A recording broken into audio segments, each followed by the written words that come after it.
Why the move to Saudi? What is it about this market that you think is exciting? What role do you expect CoLabs to play here? In the next 10 years, the next 5 to 10 Pakistani billionaires will come out of Saudi. Why? Simple. 10x revenue. A business in Pakistan that does $100 million revenue can do $1 billion. People get Saudi wrong in the sense because Saudi is very expensive, like the US or like Europe. So over here, what's very important is that you need to be very careful in terms of your go-to market. My first guiding principle is come and spend time here in the region. Building great businesses is easy anywhere in the world. It's just that there's different difficulties in every part of the world. The USP we want to really bring is that don't just come to take an office, but let us be the platform to let you enter Saudi. Hey Omar, thanks so much for making the time. I'm so glad we get to sit in Riyadh and have this conversation. And Riyadh of all places, right? Yeah. So I know the whole point of the conversation is to get into how CoLabs is now making an entry into Saudi Arabia. But I just want to get a little bit more background before we get into what this move means for us and what is it going to be different in Saudi Arabia. So how did you start CoLabs? Like, let's just start with day zero. Like, what made you start CoLabs? What was the gap that you were seeing in the market? And yeah, take me through your journey. I think so. Just quick background. Obviously, went to university in England. Started off investment banking. Started my job in London first. Then moved to Dubai with abroad. And I think that was the first time I moved to the Middle East. I mean, before that, I'd not known much Yeah. of it. And I think my experience with abroad, the 7, 8, 6, 7 years I was there, Wow. it was very interesting because the broadest focus was emerging markets. I Sorry. lived in Mexico for a year. I was in Turkey. We used to go to Africa a lot and like Southeast Asia. And the whole concept was like, oh, these are these 18 markets. And they were called them not countries, but cities. So you have like Mexico, you have Istanbul, you have like Nairobi, you have Lagos. And the focus was that these cities will grow much faster and exponentially than obviously the developed world. Yeah. And that's what brought me back to Dubai with Abraj. And I think after spending 6, 7 years and understanding how emerging markets work and as an investor in these markets, and obviously and then I came into Qatari early days. I remember. I Yeah. think the push to Pakistan and the move back was inspired by the fact that if comes to countries like Indonesia and Mexico and Philippines and Africa can grow so fast, why can't Pakistan? Right. Yeah. And I think the idea there was that really create something which is sustainable because obviously you had the WeWork story, 60 billion, extreme amounts of cash being raised, but at the same time, building something that is helping support. So, I mean, I think the core ethos of what we started also, and the reason I also opened CoLabs, I mean, family, obviously, a very old family from Lahore. We have been there from pre-partition days and always have been what you call like as a host. I mean, we have our family home, which is the Veli Barul Khana, Yeah. 16th century. I mean, this is a national heritage site. But I think primarily that growing up in the house also, the idea was we would always be hosting and always be trying to facilitate and enable. So, I mean, the dream was that build something that can help enable this growth. And I think from there, obviously, the older sector being real estate, this was the innovation real estate, right? The sharing economy. It's about basically multiple people using the same space, but through that, actually enabling other things, such as sort of entrepreneurship, art, music, and I mean, growing up in a house as well where art and music is very, very important. I think that's where you see the ethos of CoLabs come together. No, excellent. So in basically- what year did you start CoLabs? I started CoLabs in 2019. 2019. And January. I understand since this business needs strong partners for financing because it's a very capital intensive business, right? You have to build the office first and only then will you start making revenue. Now, who were the initial people who came with you to build? I think initially, so it was primarily the family. Yeah. They supported myself, put in all my savings, and along with that, people like Mahmoud Bukhari, Omar Jalani, Magnus, early angel investors. Yeah. I think 2021 was when we really had that breakthrough because you've seen it. Pakistan had this influx of capital coming in, Exactly. but I think when we were raising as well, and when we raised our first round, which was 3 million, what was very special was that I said CoLabs is not for one, but for everyone. Yeah. So we're the only startup that's raised from all four of the leading VCs, which is Indus, Shuruk, Zen, and Fama Gobi. Yeah. I mean, including very key, large, what do you call it, angel investors. But the idea was that I understand it's a capital intensive business, but once people see it, I mean, I think a few days ago at the BCF, I was met Mahmood Adi from Shuruk, and he mentioned like when he came to CoLabs, that was when he realized that, oh wow, this is This is there. real. Yeah, The same exactly. thing that Atif would say from Indus Valley Capital, or Faisal Aftab from Zain, that when you come and you experience it, that's the whole concept. And I think that's where we basically ended up raising. And I think the goal was that build something that's sustainable, able to maintain itself, and then eventually go to a partnership model where you're not investing your own capex and more sort of going towards convincing landlords to invest their own capex. So I think that was the story. So that's the partnership model. Now, in Pakistan, I know you're in Karachi as well, and I know it's a vibrant space. I've been part of it. I've engaged with that space many times in Karachi and Lahore. Lahore, mein you have multiple locations and all. Now, let's come to the move to Saudi, right? Which is why we're primarily here to discuss. Now, why Saudi? Like you could have gone and started off it in Dubai. You know that place very well. You that used to be home back then for you. Why the move to Saudi? What is it about this market that you think is exciting and that you think, and what role do you expect CoLabs to play here? I think so. Saudi, um, it's very interesting. I moved abroad when I was 18. Lived 13 years of my life in like five different countries: London, Dubai, Mexico, Turkey. Moved back to Pakistan in 2019, and I've seen and experienced everything. Like at abroad, I mean, one of the last few employees there, but I've seen like the top, like the best of the best. I mean, sat across the table with like Tom Barrack.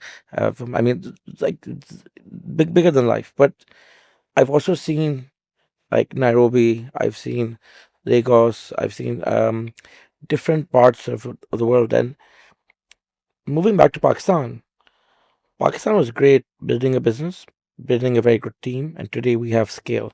I mean, in terms of there, but Pakistan is obviously difficult as a market to sort of, because the consumer in Pakistan traditionally has not been able to pay that much, is not there. But I think what was very unique was that I started coming to Saudi, and my story with Saudi starts, I think, 2000. Actually, as a child, my grandmother would go for Umrah, Yeah, of and course. every year or every other year, and so I started coming when 2007, I think 2001 or 2002, and there was a concept of mehram now. So because Yeah, of of that, course. Yes. either me or Ali or Ahmed, one of the brothers had to always go, because my nana would sometimes not go. So I would always come. I think 2018 was the first time when I came to Saudi, actually Riyadh. 2014, when I started working at abroad, I became very close to my friend over here, Rakan Al Rashid. And in 2018, when he called me to Riyadh, I remember it was the first time where you could take a domestic flight. So I took a domestic flight from Medina. It was a new airport. He came to pick me up, and it was a very different Saudi. Like, I mean, things that opened up. I mean, there was no separate queues. Even when you spoke to this younger Saudi youth, like when Rakan's younger brother Khalid and all, they were very excited about the fact that, oh, people can go out. It's changing, and not just that. I mean, over the years, from I think 2018, for then I started coming I mean, almost every year. I mean, other than COVID, but I saw this change, and I think with the change, markets like Dubai, markets like I mean India, all these Chinese, I mean they are there, but they have a lot of competition. Saudi, because it was just opening up to the world, was super interesting, super exciting. I started spending more time in Riyadh. I would come almost once a year. In 2022, I attended FII, and I remember I just had applied online and sent me a ticket. So I came, and I mean, literally, like there was like Ray Dalio, and I mean, like Stephen Schwarzman, and like every single large, sort of global CEO was there, and it was extremely impressive. And you saw that all these people are in Saudi because from the top, I think the focus of the government and the PIF was that they want to really grow this economy and grow this market. So what do you think Saudi has done differently to attract, like, not some of the best, but the best in the world, where they're all coming here, they're all interested in this market, they all are exploring it for investments, and for like various things, right? I think if you look at the Middle East, it's almost about 38 million people in Saudi. Yeah. I mean, other markets are there, but no one at scale. And I think the fact is that from the top, I mean, I know we will go to this end of the podcast, but I mean, I know people say it's difficult to do business here, but I think from the top, the idea was that we want to change. And that systematic change over the last few years is what enables people to come and take advantage of it. I think primarily, obviously, goal is revenue as well, right? I mean, as just to give you a comparison, a Saudi seat or compared to Pakistan is almost 7 to 8 times. So if selling a seat in Pakistan for maybe $100, Saudi same seat is almost $1,000, 700, 800. I mean, can go up to even 1,200. And even the larger players for the shared workspaces and co-working, including Surf Corp and Regus and all these, they have scaled very large in Saudi. I think for me, why Saudi? Firstly, culture-wise, very similar to Pakistan. I mean, same concept. People very similar, very much family-oriented, family-driven. And as I was telling you earlier, I think when I started coming to Saudi 2018, there was, like, especially, okay, fine, I had a relationship with my friends over here, Rakan. I would come every year, attend his wedding, and start coming and spending more time in the Saudi market. But I think what I saw was that it's not just, they're very welcoming. They want to see people enter the market. And I think when they changed this new rule where companies had to set up HQs here, you saw a huge shift in people coming here. In 2023, my elder brother Ahmed moved here from Deloitte, from the Dubai office. And then I started seeing more of Riyadh. And I think spending time here, what I saw was that if you have ability to execute, you have the drive. I know it's difficult.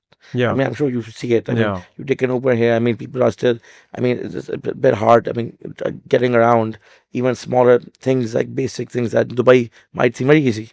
Saudi is not as easy. But I think because of that, once you're in, the opportunity is endless.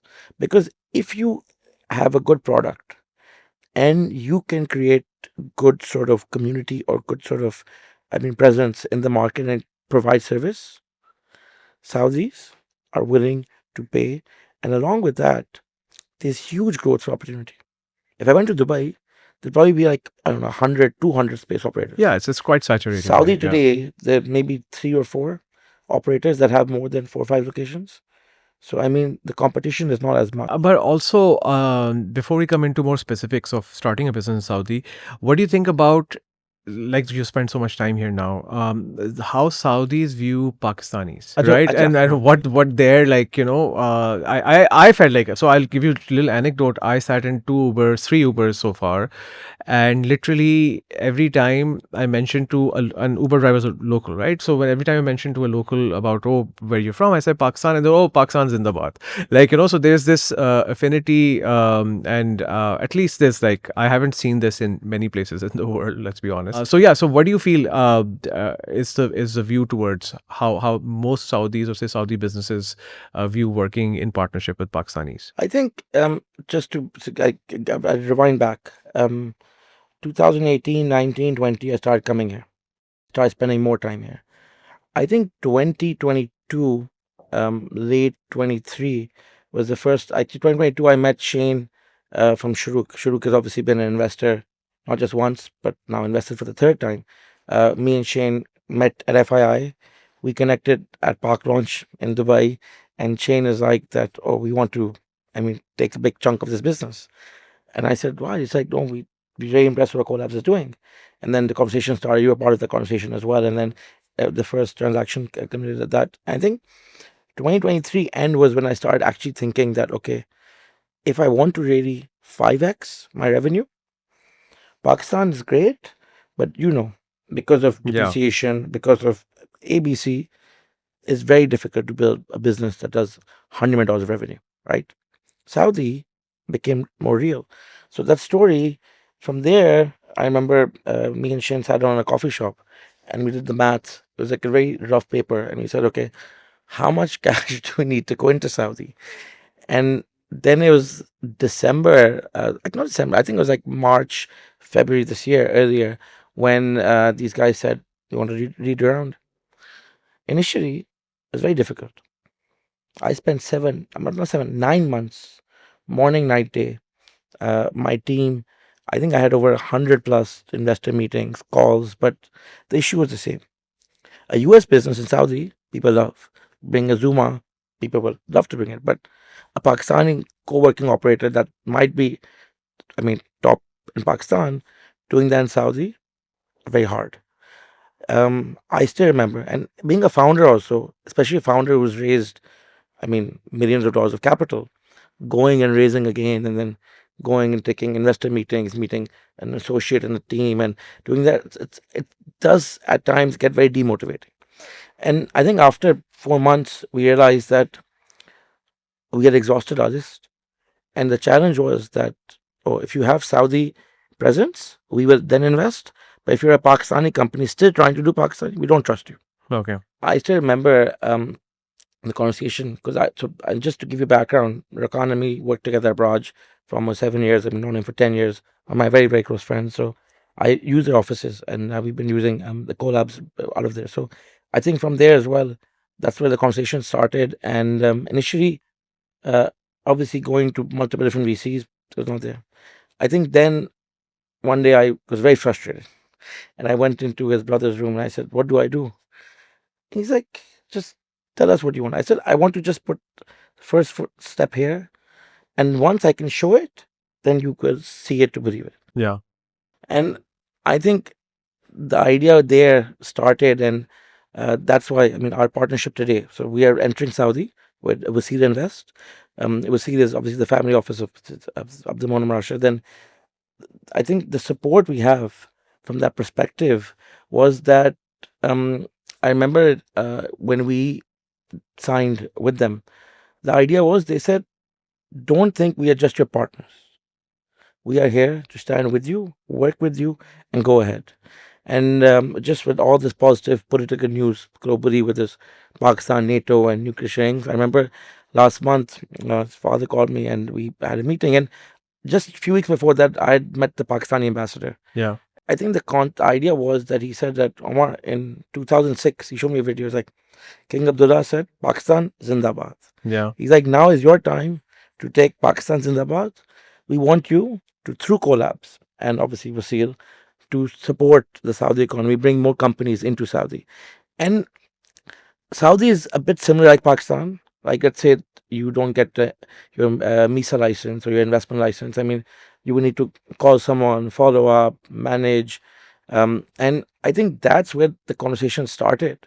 And that's what really got me excited because, being very open, if we didn't have such strong partners or strong relationship, and today they're very close, like family, but I would have maybe not moved myself.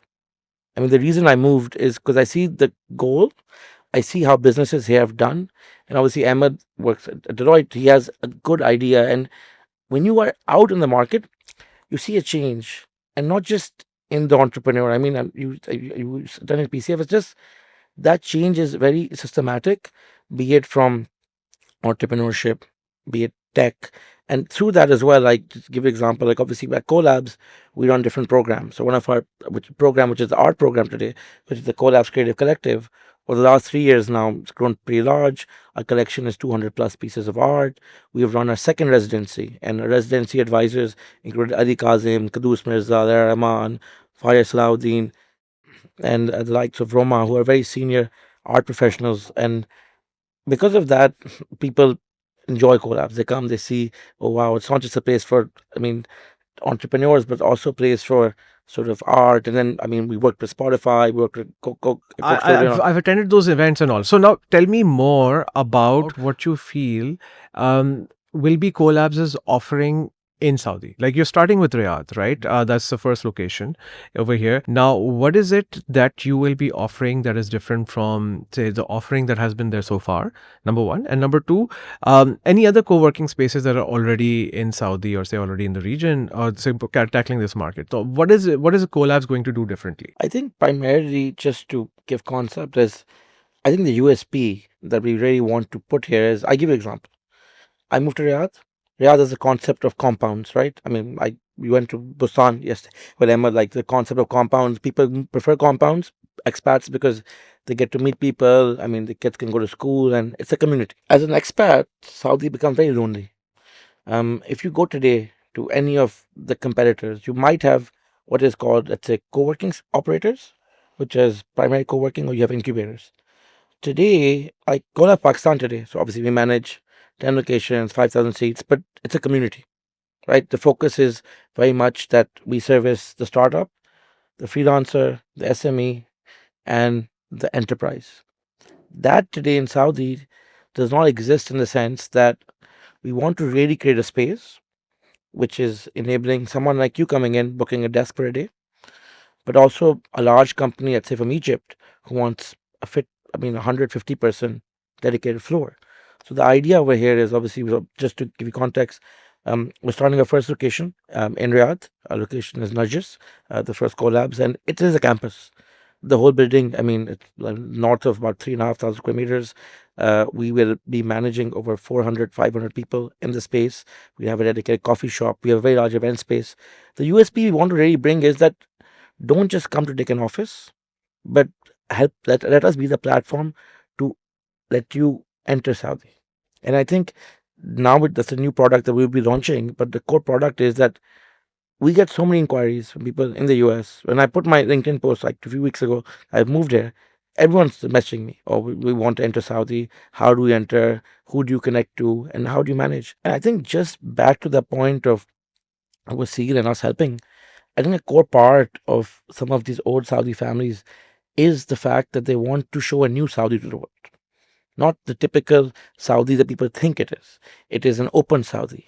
There, I mean, the people have. I mean, you have large car cocks played last week, DJs playing here. I mean, you have. I mean, professional organizations coming in. So I think the idea is that you really want to showcase a different type of Saudi, and that support is enabled through this. And I think that is primarily part of the USP as well. That how do you enable people to just not take a desk or an office, but enable them to set up their company, to connect to a marketing agency. All the challenges and hurdles I faced myself, Yeah, now you know how. because I've gone through them and because the support is there, I want to be able to enable anyone who comes in from the time they enter to the office to the visa to even going one step further and being like, you want to hire a 5-person team in Pakistan? CoLabs can enable that and help you with the back office. Because I mean, today, Yeah. Pakistan business today, as you see, like we have clients like DigitalOcean and EY and all these clients. I mean, a lot of them are servicing US, Saudi, Middle Eastern businesses, Yeah. but taking advantage of the Pakistani pool of talent. Yeah. For me as well, our team today, which is our headquarter team, will be Pakistan based. I mean, I will spend time between both, but the goal is to take that team and be able to execute in these markets. Oh, excellent. Now, another thing that I've noticed in like, so my friends who have, say, offices in CoLabs or say any other co-working space, I asked them, I was like, why would you have an office in a co-working space when now, say, you have 15, 20 people, you can now move into your own office. And the feedback that I constantly got was the community and their employees and the people, the team that is working in these spaces has friends in other big companies and other places. So they are part of this big community that they feel like helps them hire more people as well. Now, what does CoLabs do that is different to build that community and that vibe? It's very interesting. So, like, I remember when we opened our first building, there's one of my friends, Asim Khan, had taken an office, and he said, when I come into CoLabs, I get excited because I see people around me, young people walking around, working, doing everything.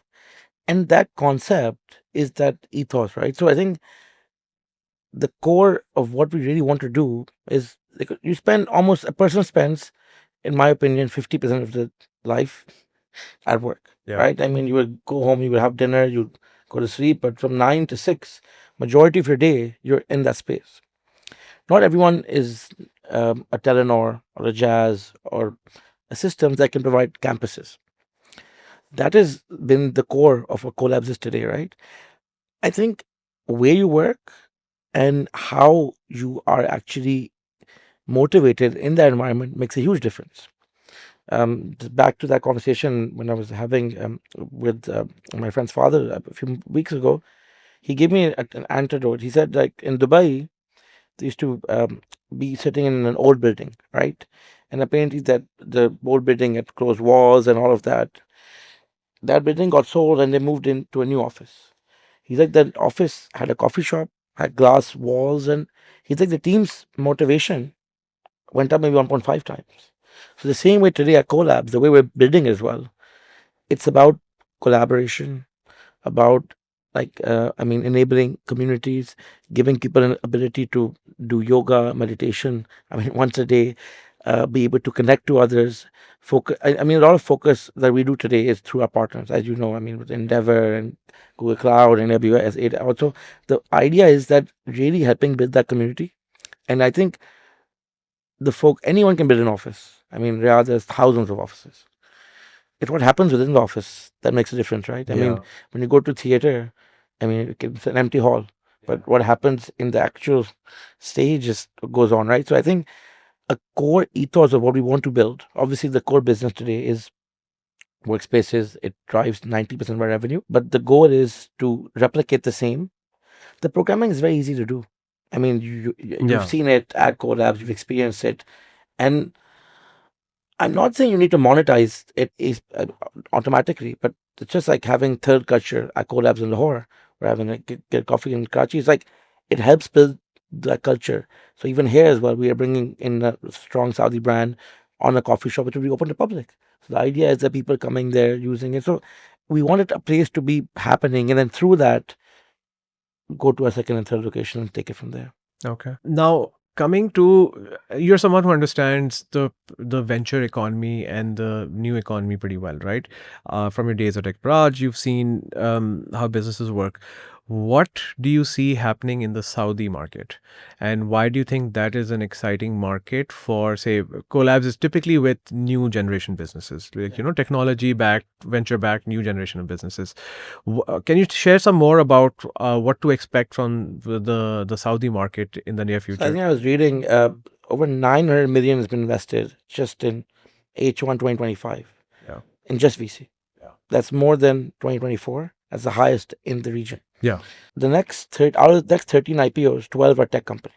So it should give you an idea that even small, medium companies in Saudi are global scale. I mean, and that is why today, when you look at this market, you're competing with the likes of Europe and the US. Yeah. You're not competing like in Pakistan. I mean, you've seen the PSX. I mean, we have very few companies that have over $1 billion market cap. Yeah. Right over here, it's a different game. I think primarily it's because what they did was the oil revenue converted into investing into the economy, and through that you see all these businesses coming here. I mean, a lot of companies like Tamara have moved their headquarters to Saudi, and a lot of founders have moved here. And I think a core part of what Saudi is as well, and why you see all these funds coming here. I know everyone says that, oh, people are coming to FII and all just to raise capital. But what people don't realize is that there's a lot of investment happening here as well, Yeah. and it's within the economy. I mean, I don't know the exact number, but the flower delivery app here called Flowryard, that is a few $100 million of revenue. Flower delivery. Yeah. In Pakistan, you think how much? I mean, a few Uh, $100 million most- revenue is like your top 5 tech companies. A lot Where of this is like literally yeah. flower delivery, and I just my brother's anniversary 50 days ago, got to send flowers, and the UI UX was so easy. You press 2 buttons, done. But that company is doing like I don't know, like a few $100 million of revenue. So it shows you the scale and ability for people to sort of grow here, right?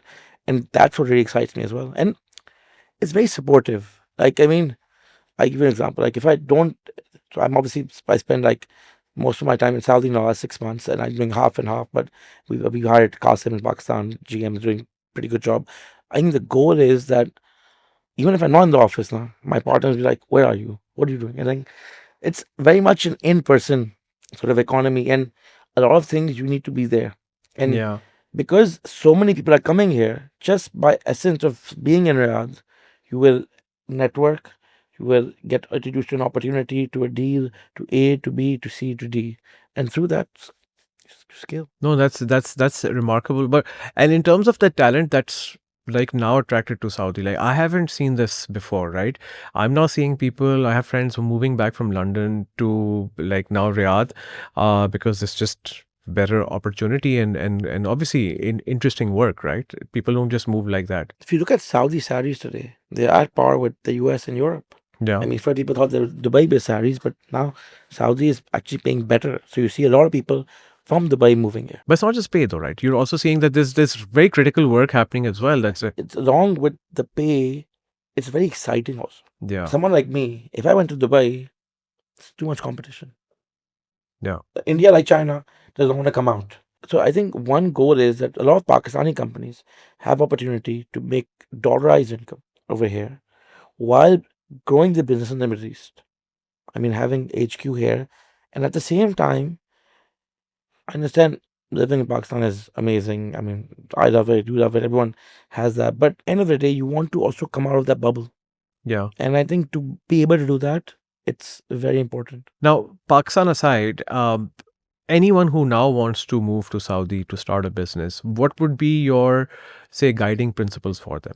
Like, if you are, now it doesn't have to be Pakistani, if you're Brazilian, if you're like from Mexico, what would be your, just someone who's just moved and now is going to help a lot of businesses move, what would be your guiding principles to help them make that transition? I think primarily first understand how you want to get the market right. Guiding principles. Okay, Saudi through obviously the MISA program and the Ministry of Investment. So if you are a startup that has raised over 10 million riyals, which is $3 million, you get a permanent residency, which is a PR. That is equivalent to everyone. So if you've raised money from an authorized Saudi fund, so like for us, I know the process takes time, but for me, the goal is understand the market. People get Saudi wrong in a sense because Saudi is very expensive. It's Yeah. like the US or like Europe. Over here, what's very important is that you need to be very careful in terms of your go-to-market strategy. But my first guiding principle, and I tell you this, 2023, when I came, actually 2024, when I came last year for FII, my friend Rakan was very upset with me. And I mean, obviously, partners with Waseel, not them, but he said that, I mean, everyone talks about Saudi, but no one comes here. So my first guiding principle, spend time. It was only from February, I would say it was like March actually, I started spending 3-4 weeks in Saudi every month. And then when I spent the 4 or 5 months in Saudi, it was then I understood the market, the competition, how to do business here, what to do, where to go. So my first guiding principle is come and spend time here in the region. Actually, time does not mean just you fly in, fly out. Actually understand what's going on. And then step two, obviously, I mean, there are two paths. I mean, either you come in yourself, which requires intense amount of capital, or you find the right partners. And even companies like Abhi and all, BookMe, Abhi, Postex, all these guys are here with strong partners. I mean, that's how they're operating in this market. And Saudis are very, very supportive because I think from them, they want to show the world that Saudi is changing and they're very welcoming. I mean, and I think the idea is that eventually then you build a team and then you slowly go from there. But otherwise, Saudi is very easy to spend money and just shut down the next day. But that's why you need to be very careful in terms of how you do it and where you do it and take your time. It is obviously, it is difficult. It's not Dubai or London, but I mean, wasn't Pakistan difficult? I think Pakistan, I was lucky because obviously the family and grew up there and Yeah, had lots even of then it's friendship. difficult, right? Like, I don't think building great businesses is easy anywhere in the world. It's just that there's different difficulties in every part of the world. Um, on the last note that I wanted to discuss was the kind of partners. Do you see like how important is it to have local partnership? You touched upon it as well, but I wanted to just I discuss mean, this a bit it more. depends on the sort of business you're in, right? Okay. in the business we're in, and in the business which is obviously real estate, but enabled real estate, it is very important because trust is a key factor in the Saudi market. If I'm going and taking a building from you for 10 years, they're going to be like, oh, why am I giving it to this Pakistani? I mean, who is this guy? Kaun hai? I mean, so I think in that perspective, that is very important. My comfort level and the reason we have chosen Waseel and working with them, I mean, we have known each other for a while, and I think they believe in this wider vision of growing Saudi. Giving you an example, I was with a Pakistani ambassador a few weeks ago, and he said that the Saudi generation, which is the generation above us, like 40 plus, 45 plus, they're the ones that are 50 plus, I would say, like the ones born in the 60s and 70s. Yeah. They're the ones that know about Pakistan, that respect Pakistan. The Saudi youth forgot, and the connotation is, oh, Pakistani is a truck driver or a taxi guy or a chai wala, and that is the connotation. To bridge that gap, I mean, they also wanted to help and support us in sort of bringing art and culture to Saudi. So just to give example, we had the conversation with the ambassador. When the culture attached, she was super helpful to us, and she's very much wants to do art and music and bring younger artists like Manu and everything we do over there. From there, we started a conversation with our art program, and now, inshallah, next year in February, we're hosting the first art show Oh, wow. in Saudi Arabia for Pakistani artists. Along with that, so our partners, which is obviously the Rashids, they have a foundation, which is the Abdul Monam Humanitarian Foundation, and they are big proponents of art. So through this partnership, which we will announce inshallah next few weeks, we will actually be bringing Pakistani artists to Saudi. They're going to Al Hassa, which is over there, and actually running a program which is a residency for them alongside getting a local Saudi, getting one of the leading curators in Pakistan, leading artists, Ali Kazim, to curate the first Pakistani show, which we will host here in partnership with these guys, and giving them an idea of what Pakistani and South Asian art is about. So that is like obviously one step, but just the idea was that we were doing art there. I give you an example, like I mean, the Koda reception, the back is being done by Shabana Salahuddin, who is an artist who weaves all steel together, done by hand, very, very, very, very fun. So, but now she's doing it in the Saudi Najdi design. So it'll be obviously the Pakistani artisans doing it, but with the Saudi patterns inside it. So I think that is the sort of collaboration that we want to do. And back to your point about partners, I think if you are a tech company and you want to sort of enter the market, either you need extreme amounts of capital Yeah, of course. or to compete. Otherwise, Saudis want good work. They want good quality output materials. So I think from that perspective, if there's good talent, there's huge opportunity. And that's why I mean I'm sure you've seen so many people moving to Riyadh, or go to your LinkedIn today and check. You see Yeah. so many Pakistanis, that are here, or I mean spending more time here. No, I spent in my conversations, And like, just to yeah, sort of find a point, in my opinion, if you compare Pakistan and Saudi, they both are very similar culturally. yeah, And I mean, and as an economy, and also not economy, but culture, in the sense that Dubai is way far ahead, very modern and like all that. But Pakistan also has traditions. You go to the masjid, they play fight. I mean, so because of that culture and because of that similarity today, I think there's a comfort in working also. yeah, and Pakistanis like Saudis as well, right? Yeah. And one thing that I noticed today, like I was here at the Private Capital Forum, which is an excellent conference happening, was that Saudi is open for business. Another thing I learned from hearing most of the people talk was that if you want to get GCC, you have to get Saudi. Otherwise, it's the biggest economy in GCC, and it's also the biggest population and market in GCC. But with you, what was your experience at the PCF? I mean, like generally, obviously, I've spent time here, Yeah. but someone like you coming here, Yeah, yeah. I mean, Yeah, it's my only second time coming to Riyadh. Like Hajj Umrah se to we, because of that Hajj and Umrah, we all Pakistanis have some sort of affiliation with Saudi, right? We touch base here. Um, It was actually very cool. It was one of the SVC started this the first time this is happening, the Private Capital Forum, which had fund managers and associated service providers, and it was mostly an invite only event. So it was extremely well curated and got a very good understanding of how this market is moving. Right, on one end you have IPOs happening, and more IPOs happening soon. And on the other end, you have the fact that there's now developing a secondary market.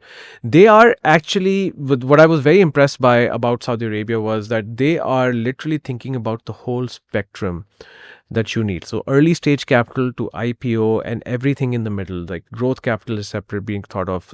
Secondaries are being thought of separately.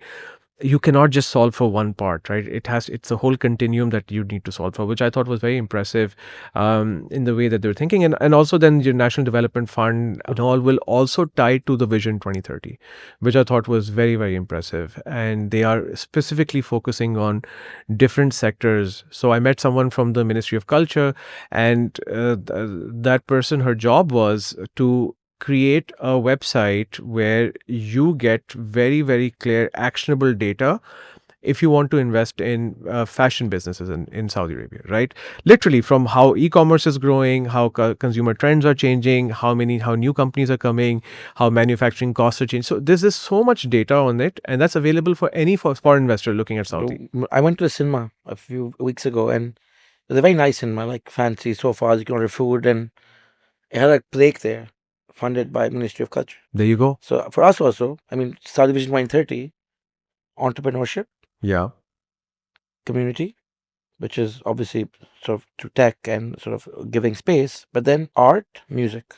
That's the ethos of CoLabs. Fine, Yeah. we sell office space, but those three things, they tick all three boxes. Yeah. So if we can replicate the same here, it's a win-win. Yeah, I know, because And there's so much capital behind it. yeah, there's capital behind it, and also there's like people are willing to pay for good experiences and services that are valuable, right? So I feel like that's one thing that came across quite clearly. And I have some Saudi clients, and I've worked with them, and I know that they're very like competent, and they're very fair, and they want to move fast, and they want to do things fast. So it's been quite a great experience for me. Like I'm actually quite It's impressed like by the I say it's like the US investors. Like the US investors are very fair, very open, and it's very Yeah. similar. Saudi is quite similar. Yeah, and another Like thing I when you're noticed at bidding PCF here, was you're working people. Not always the cheapest sort of quote will win. yeah. It's the best quality and mid level. I mean, Yeah. No, and there's a reason why the best in class like investors from all over the world were here. but you see And the opportunity now. When you go around Saudi, you see yeah, buildings, you see real estate, you see how. I mean, attention to detail, I think, is lacking because everything was done very fast. yeah. So if you are building something and you do it in a proper manner, like we are doing it, I think you have an opportunity. No, absolutely. And then the people. I've just been most impressed by the people. I'll be very honest with you, because I feel like the young Saudis, they're not thinking small, and they want the best there is. So yeah, it's actually quite an exciting market for me for that reason. But thank you so much for taking the time, Umar. This is excellent, and I'm actually really looking forward to. So when does CoLabs expected to start? Like when are we going to cut the I ribbon? think Q1 26, inshallah, Q1 is 2026 our is launch, and we've signed our building. We have a very light campus. We'll show you today as well. And I think the goal primarily is that we want to showcase that Pakistani companies actually are good quality companies. I mean, companies like, I think Pure Health, also Pakistani founders yeah. that moved there. But those are Dubai based, right? And then Yeah. alongside that, Avencio and a few others that are operating with revenues primarily in these markets. I think that is something that we want to showcase. And I think one new product that we're introducing at CoLabs is actually helping you set up in Saudi. Yeah. So, yeah. Exactly. So guys, soon in Saudi. Absolutely. So thanks a lot, man. Thanks a lot for taking time.